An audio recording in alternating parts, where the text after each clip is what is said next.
Break के बाद स्वागत है आपका। कैंसर आज भी एक लाइलाज बीमारी है जिसका इलाज पूरी तरह से मौजूद नहीं है। शुरुआती चरणों में पकड़े जाने पर कई प्रकार के कैंसर का सफलतापूर्वक इलाज और प्रबंधन किया जा सकता है। हालांकि कुछ एडवांस्ड स्टेज के कैंसर का इलाज बहुत मुश्किल होता है।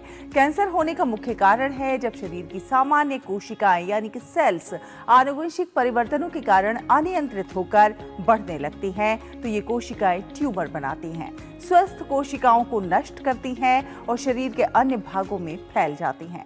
ये मुख्य रूप से तंबाकू, धूम्रपान, खराब जीवन शैली और आनुवंशिक कारणों से होता है। कंटेंट क्रिएटर मनीष कौशिक बता रहे हैं कि कैसे अच्छे खान पान और योग के माध्यम से कैंसर को हराया जा सकता है। आपने ध्यान दिया होगा आजकल कैंसर के केसेस बहुत ज्यादा बढ़ रहे हैं देश में, ऑल ओवर वर्ल्ड भी, और बहुत ज्यादा लोग मर भी रहे हैं। इस वीडियो में हम जानेंगे कैंसर क्या है, कैसे होता है और कैसे हम इससे बच सकते हैं। तो सबसे पहले हम अपने शरीर के बारे में समझते हैं कि हमारे शरीर में अगर कहीं चोट लग जाए तो चोट लगने के बाद हमारे सेल्स जो है डिवाइड करते हैं और उस घाव को भर देते हैं। इस प्रोसेस के दौरान जैसे ही दो सेल्स कांटेक्ट में आते हैं वो फर्दर डिवाइड नहीं करते। जैसे ही दो सेल्स कांटेक्ट में आते हैं वो और डिवाइड नहीं करते। इस प्रॉपर्टी को बोलते हैं कांटेक्ट इनहिबिशन। लेकिन कैंसर सेल्स में किसी रीजन की वजह से ये प्रॉपर्टी खराब हो जाती है, जिसकी वजह से दो सेल कांटेक्ट में आए वो फिर भी डिवाइड करते जा रहे हैं, जिसकी वजह से वहां पे सेल्स का झुंड बन जाता है और झुंड को बोलते हैं ट्यूमर। अगर वो झुंड शरीर में कहीं एक ही जगह है जहां पे भी कैंसर हुआ, लेट्स से लंग्स में, फेफड़ों में कैंसर हुआ और वो ट्यूमर सिर्फ वहीं है, तो वो है बेनाइन ट्यूमर। लेकिन अगर वो ट्यूमर वहां से टूट के, कुछ सेल्स वहां से टूटे जाके लिवर पे चिपक गए, फिर स्टमक पे चिपक गए, मतलब वो ट्यूमर फैल रहा है, तो इसे बोलते हैं मैलिग्नेंट ट्यूमर। और इस फैलने की प्रॉपर्टी को बोलते हैं metastasis.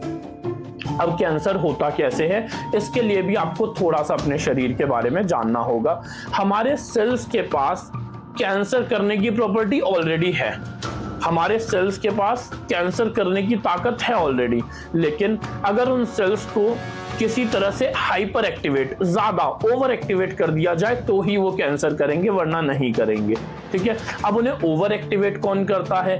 X rays, gamma rays, UV rays, cigarettes का, टोबैको, उनमें होता है बेंजोपायरीन, पॉलीहाइड्रोकार्बन्स, ये सब चीजें, कोई कोई वायरसेस, ये उन सेल्स को ज्यादा एक्टिवेट कर देते हैं, जिसकी वजह से वो सेल्स ज्यादा डिवाइड करते हैं और कैंसर कॉज करते हैं।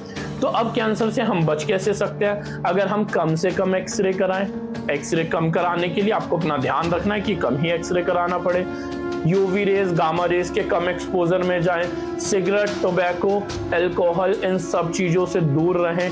इन सब चीजों से अगर हम दूर रहेंगे तो कैंसर के केसेस भी कम हो जाएंगे। अब जैसे स्मोकिंग है, स्मोकिंग दो तरह की होती है, एक्टिव स्मोकिंग, पैसिव स्मोकिंग। अगर आप 5 दोस्त हो, उनमें कोई एक सिगरेट पी रहा है तो वो एक्टिव स्मोकर है, क्योंकि वो पी रहा है, धुआं उसके अंदर जा रहा है। लेकिन वो जो धुआं छोड़ रहा है 4 लोगों के और भी तो अंदर जा रहा है, तो पैसिव स्मोकर है, उन्हें भी कहीं ना कहीं स्मोकिंग के चांसेस है। तो आप जितना ज्यादा अपना ध्यान रखोगे, हेल्दी खाओगे, योगा करोगे, एक्सरसाइज करोगे, उतना आप कैंसर से बचे रहोगे। तो इसी के साथ